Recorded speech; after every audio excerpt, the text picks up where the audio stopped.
شەشەم ئەڵە من گەنجێکم تەوبەم کردو خی گەورە هیدایەتی داوم سپاس بۆ خوا بەڵام زانیاریی زۆر کەم و سەرەتاییم هەیە دەربارەی دینەکەم داوا لە مامۆستای بەڕێزەکەم بە دڵسۆزی وردی ڕێنماییمان بکات پێمان بڵێ لە کام کتێبی یاخود لە کام کتێبی بەڕێزیانەوە دەست پێ بکەین و چۆن کتێبەکانیم دەست بکەوێت وەسیەتم ئەوەیە کە ئینشاڵە بخوێنی لە خوێندنی زادی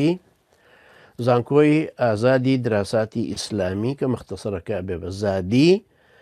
لەوێ خوێندنەکان سێ قۆناغمان هەیە سەرەتاییمان هەیە ناوەندیمان هەیە ئامادەیمان هەیە ئامادەیەکە بێ ئیمتیحانی قبول بدەیت و هەفتا لە سەد بێنی بۆی قبول بکرێت ئەگەر خەلفێتێکی پێشترە سەقافەتێکی ئیسلامیت نەبێ احتیمال هەیە لە ئیمتیحانەکە دەرنەچی لەم تەوەستەکە ئیمتیحانی قبولبوونی ناوێت کە ناوی نیدایە ناوەندی دراساتی ئیسلامی هەر لە مووقعی زادیەکە لەوێ کتێبەکان هەمووی هەن کتێبی ئامادەیەکە و کتێبی ناوەندەکە توانی ناوەندێکەوە دەست پێ بکەی کتێبەکان دە یان 11 کتێبە والله ئەعلەم دەست پێەکەیت و جەدولی ئیمتیحان هەیە کە توانی ئیمتیحانەکان بەشدار بیتایە ناوی خۆت تۆمارەکەی تەبعاً ئەو کاتە ئیمێلێکدا ئەنێ و کۆدێکت بۆ نێرن تەواو تۆی تر بە ڕسمی تەسجیل بووی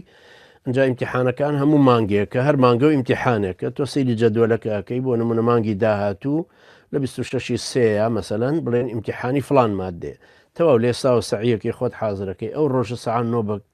کاتی کوردستان 9 شەو ئەچیتە ناوەوە کۆ دەکەت پێچیتە ناوە پرسیارەکان جواب بدەیتەوە